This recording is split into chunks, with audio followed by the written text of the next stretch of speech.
আজি আমি নৱম শ্ৰেণী অনুশীলনী 6 ৰেখা আৰু কোণ 6.1 1 নম্বৰ 2 নম্বৰ আৰু 3 নম্বৰ প্ৰশ্নকেইটা সমাধান কৰিম। 1 নম্বৰ প্ৰশ্নত দিয়া আছে যে চিত্ৰত AB আৰু CD ৰেখাই O বিন্দুত কটাকটি কৰিছে যদি angle AOC plus angle BOE equal 70 degree আৰু এংগেল BOD ইকুয়াল 40 ডিগ্ৰী তেন্তে এংগেল BOE আৰু প্ৰত্যাৱৰ্তী এংগেল COE নিৰ্ণয় কৰা। CD আৰু AB এই ৰেখা দুটাই O বিন্দুত কটাকটি কৰিছে।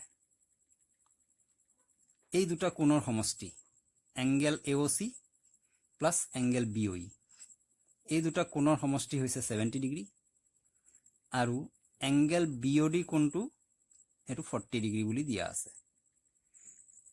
আমি নিৰ্ণয় কৰিব লাগে এংগেল COE।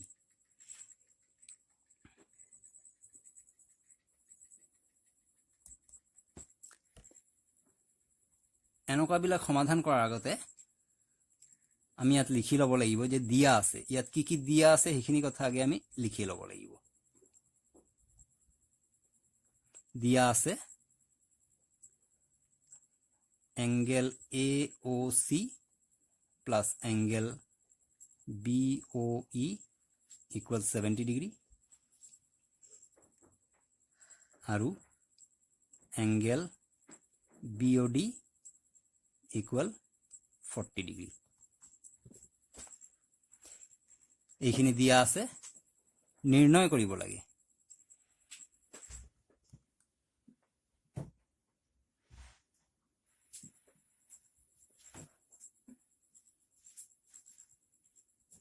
নিৰ্ণয় কৰিব লাগে এংগেল BOE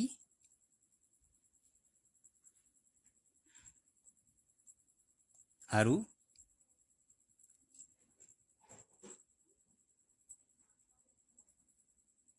প্ৰত্যাৱৰ্তী এংগেল COE। এই দুটা বস্তু আমি নিৰ্ণয় কৰিব লাগে ইয়াত। সমাধান এতিয়া সমাধানটো ইয়াৰ কেনেকৈ হ'ব?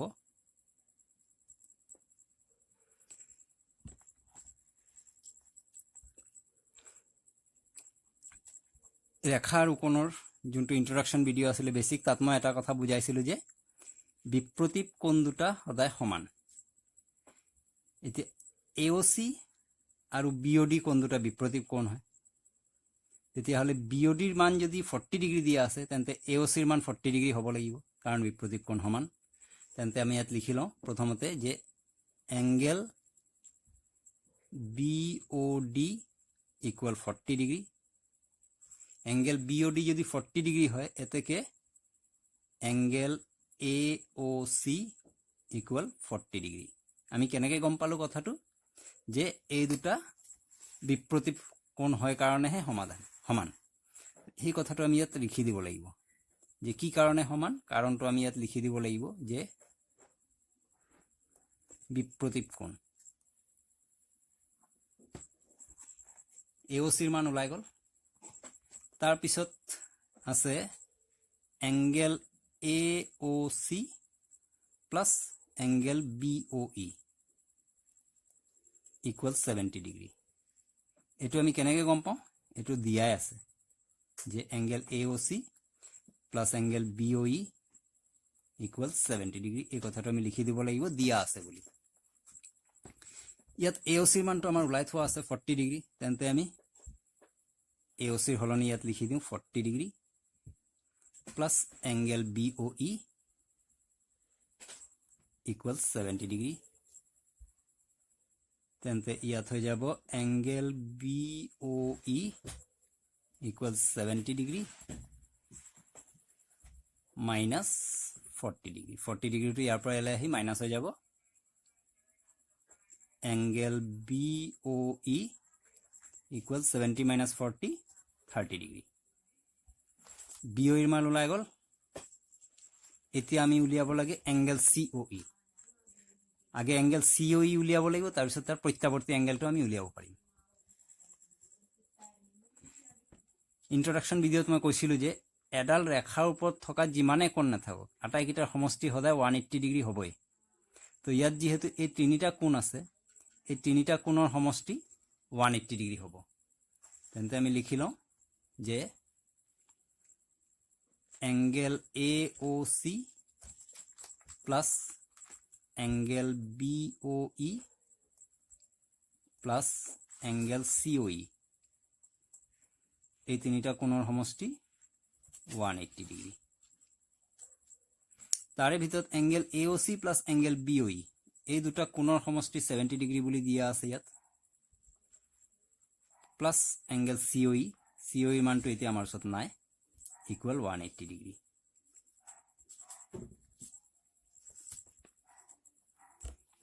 Angle COE equal 180 degree, 70 degree এফালৰ পৰা এফালে আহি -70 ডিগ্ৰী হৈ যাব। এংগেল COE ইকুৱেল 180 - 70 কৰিলে 110 degree.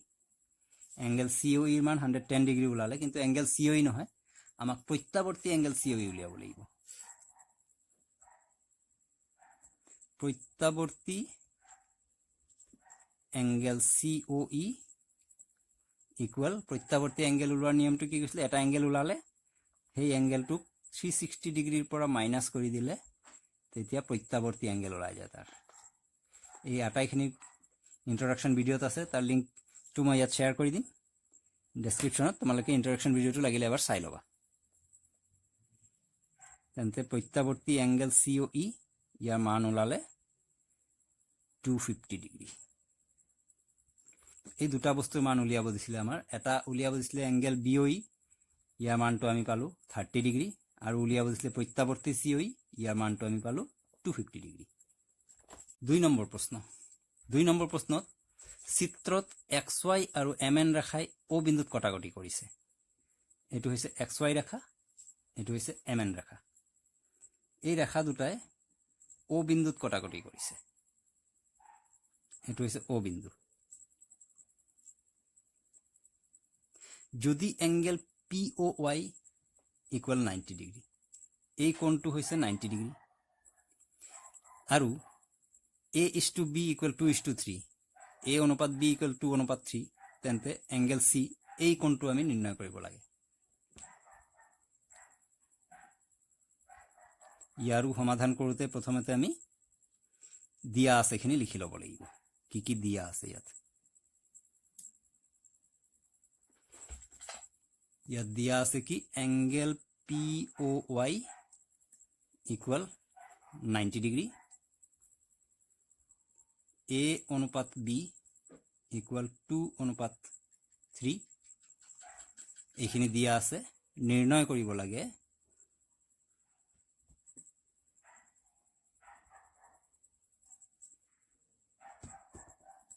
Angle C। Angle C নিৰ্ণয় কৰিব লাগে। তেন্তে ইয়াৰ সমাধানটো এনেধৰণৰ হ'ব, angle POY equal 90 degree. Angle POY equal 90 degree এইটো দিয়া আছে।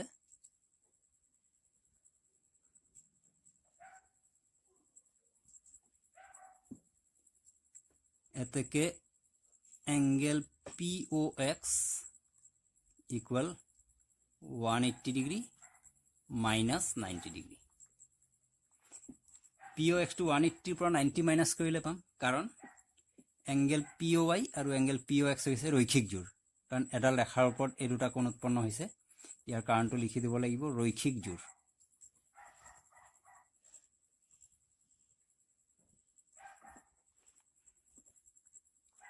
তেন্তে এংগেল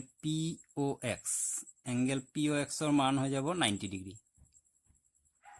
এংগেল POX ইয়াৰ মান যদি 90 ডিগ্ৰী হয়, তেন্তে A আৰু B এই দুটা যোগ কৰিলে 90 হ'ব, কাৰণ এই দুটা কোণ POXত সোমাই আছে। তেন্তে আমি লিখি দিওঁ angle A plus angle B equal 90 degree. এই দুটা হৈছে 90 ডিগ্ৰী। আকৌ দিয়া আছে A অনুপাত B ইকুৱেল 2:3। ধৰা হ'ল a ইকুৱেল 2x আৰু b ইকুৱেল 3x। a আৰু b যদি আমি 2x আৰু 3x বুলি ধৰো, a প্লাছ b 90 বুলি কোৱা আছে, তাৰ মানে 2x plus 3x equal 90 degree. 2x plus 3x কৰিলে হৈ যাব 5x equal 90 degree. x equal 90, এই 5টো আহি ইয়াত তলত হৰণ হৈ যাব, 5 আৰু 90 কাটিলে হৈ যাব 18, x ইকুৱেল 18 ডিগ্ৰী। xৰ মান 18 ডিগ্ৰী ওলাই গ'ল, তেন্তে আমাৰ a আছিলে 2x, b আছিলে 3x। এতেকে a equal 2 into 18, b equal 3 into 18, a equal হৈ যাব 18 টু যা 36 ডিগ্ৰী আৰু b equal 3 into 18 54 degree. a আৰু b ওলাই গ'ল, উলিয়াব লাগে c। ইয়াত আমি দেখা পাইছো যে এই mn ৰেখাডালৰ ওপৰত এই ৰেখাডাল অহাত এই b আৰু c কোণ দুটা উৎপন্ন হৈছে, তাৰ মানে b আৰু c কোণ দুটা হৈছে ৰৈখিক জোড়। তেন্তে আমি লিখি দিব লাগিব b plus c equal 180 degree, কাৰণটো হৈছে ৰৈখিক জোড়।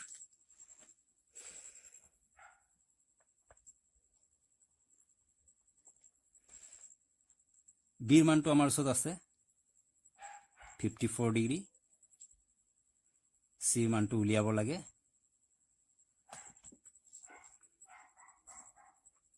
c equal 180 degree minus 54 degree.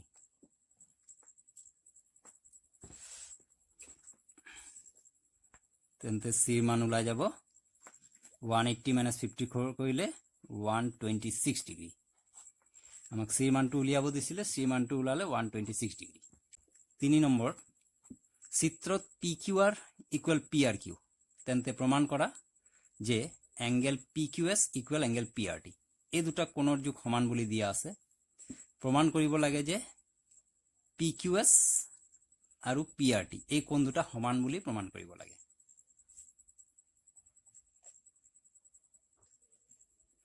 ইয়াতো আমি লিখি ল'ব লাগিব, দিয়া আছে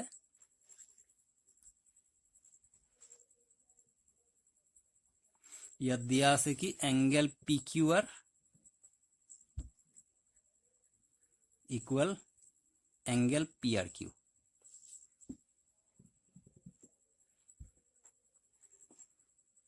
প্ৰমাণ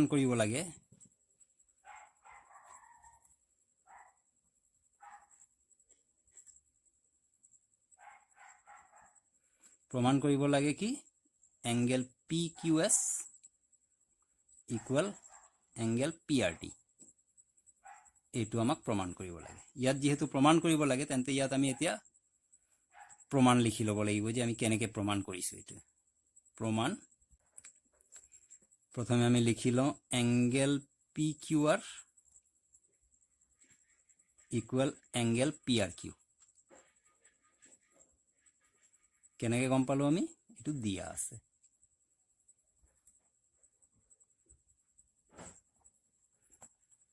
এতিয়া আমি এটা কাম কৰোঁ যে উভয় পক্ষত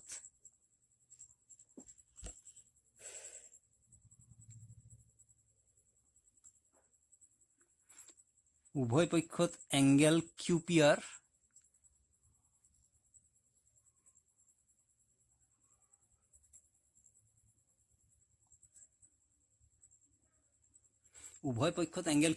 যোগ কৰি পাওঁ। উভয় পক্ষত মানে ইয়াৰ লগত আৰু ইয়াৰ লগত, উভয়ৰ লগত আমি যদি এংগেল QPR যোগ কৰোঁ তেন্তে কি হ'ব, এংগেল PQR আছিলে, ইয়াৰ লগত আমি যোগ কৰি দিওঁ এংগেল QPR। আকৌ ইফালে আছে এংগেল PRQ, ইয়াত আমি যোগ কৰি দিওঁ এংগেল QPR। এইখিনি যোগ কৰি দিয়া তেতিয়া কি হ'ব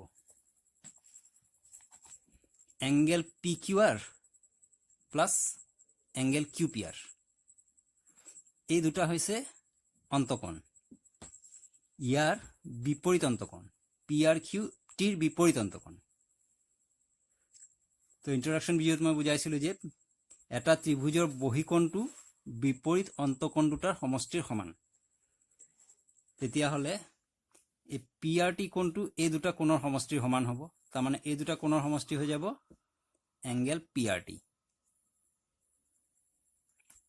ইয়াতো ঠিক একে কথা ইয়াত এতিয়া আছে পি আৰ কিউ আৰু কিউ পি আৰ এতিয়া ইয়াৰ বাবে এই দুটা বিপৰীত অন্তকোণ তেন্তে এই দুটা অন্তকোণৰ সমষ্টি হৈ যাব পি কিউ এছ তেতিয়াহ'লে ইয়াৰ সলনি আহিলে পি আৰ টি ইয়াত আহিলে পি কিউ এছ সমান চিনটো আছিলে ইয়াত সমান চিনটো একেধৰণে থাকিব সেইটো চেঞ্জ নহয় তেন্তে আমি প্ৰমাণ কৰিবলগীয়া কথাটো আহি গ'ল যে angle P Q S equal angle P R T প্ৰমাণ কৰিব লাগিছিলে সেইটো আমাৰ আহি গ'ল angle P Q S equal angle P R T কিন্তু এইটো আমি ইয়াত লিখি দিব লাগিব যে কাৰণটো কি ইয়াৰ সলনি আমি এইটো কেলে ল'লোঁ কাৰণ এইটো বহিকোণটোৰ সূত্ৰ এনেকুৱা আহে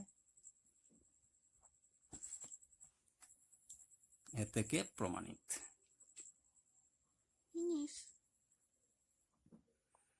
ইয়াৰ পিছৰ ভিডিঅ'ত 4 নম্বৰ 5 নম্বৰ আৰু 6 নম্বৰ প্ৰশ্নকেইটা সমাধান কৰা হ'ব আশা কৰোঁ তোমালোকে বুজি পাইছা থেংক ইউ ভেৰি মাছ